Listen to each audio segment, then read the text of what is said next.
I'm actually here to show you part 2 of the boxing in of the subframe for Medusa.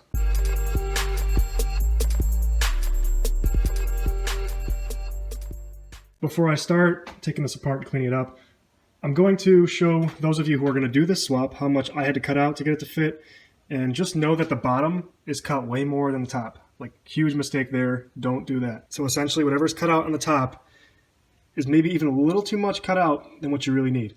So just give you a ballpark estimate right outside this bolt-in member for the rack. That's about where I started my cut. Follow the weld, go in about a 1/2 inch.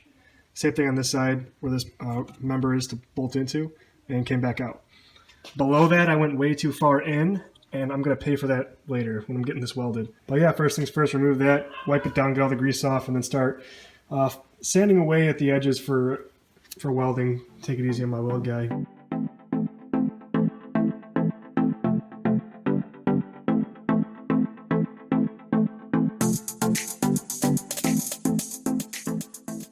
Alright, the rack is off.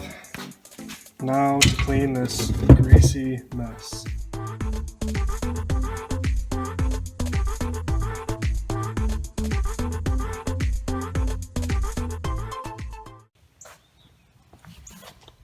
After a thorough washing and degreasing, I think she is ready to take to the welder. So off we go.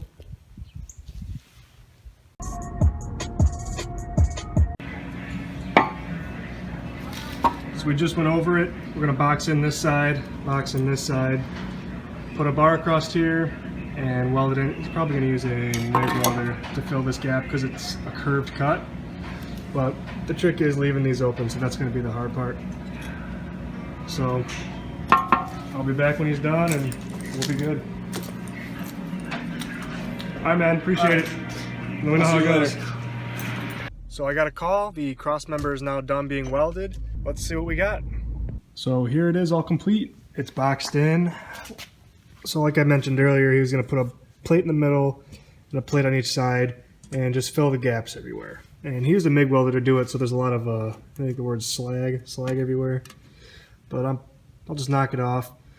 But I don't want this going rusty on me, so I'm going to give it a little paint makeover.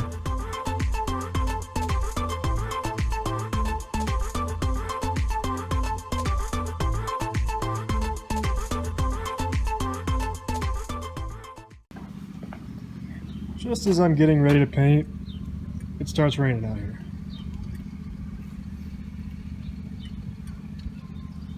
Come on. Rain stopped. Back to plan A.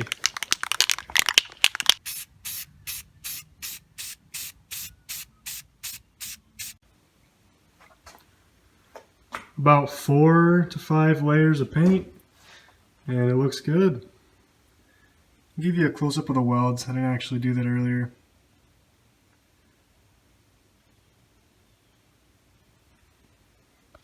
So, I shouldn't have any fitment issues.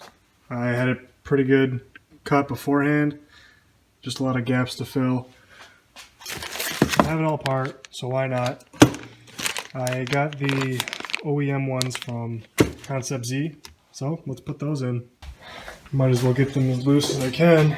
Or as lubed up as I can right now.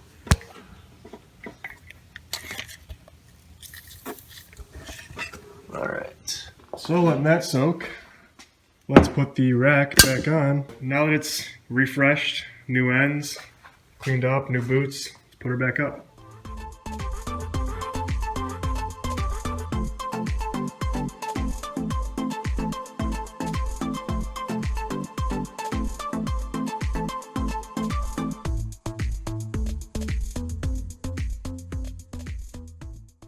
Rack is back in place.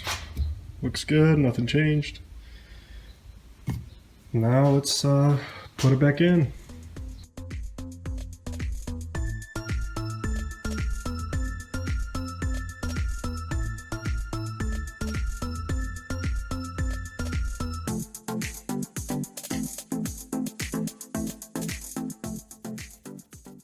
For the most part, it's sitting up. I just have the bolts on a little bit, or the nuts on a little bit on all fours. Column is lined up, no bolt in yet. Motor mounts, then secure it up, lock in the column, the column, and the tie rod ends. Still can't believe I used hockey pucks. Well, they're going back in. Custom mounts are in. Let's bring her up.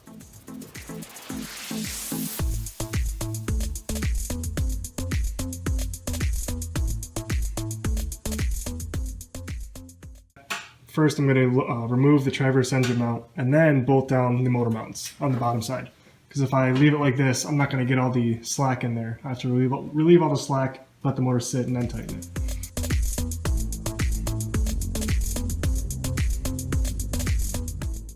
Cool thing is it came right off. Once I had some leverage, it's a 19mm, popped it off, fell right out, it was perfect.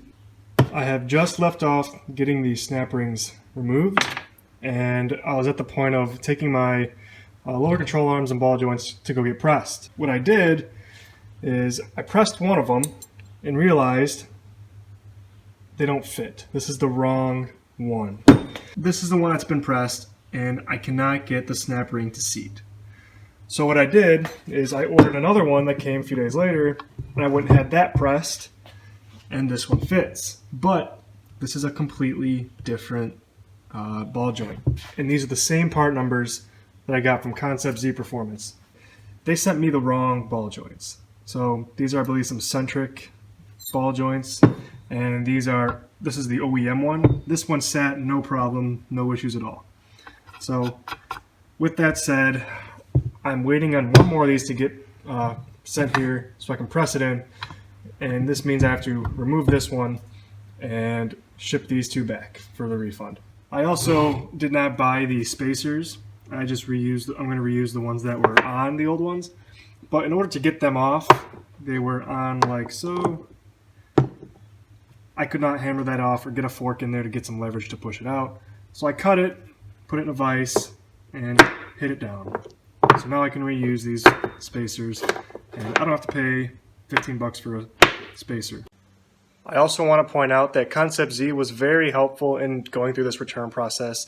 I spoke with one guy, lost connection. I was using their on-website messaging thing where it just pops up. But after speaking with another guy, he got it solved in like a matter of 20 minutes. I just sent him some pictures, but in the end, I told him, like, hey, I already pressed one of these. I'm still going to get a refund, right? And they're like, well, you could have checked before you pressed it, but we did send you the wrong part. It's not your fault. Go ahead and send them back. Or what they're going to do is they're sending me a new ball joint, the correct one, with a shipping label for the return on the other two. So I'm just going to return the other two once I get the good one and go from there. In the meantime, I'm going to press this bad boy out using a vise. Can I do it? We'll find out.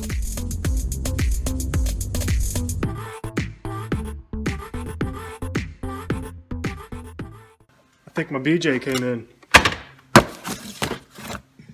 And I received the correct one.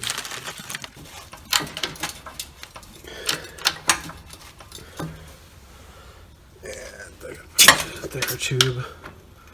Both ball joints have now been pressed. They are seated properly. The snap rings are both in, no issues at all. So now I can put these back in, so let's go ahead and do that.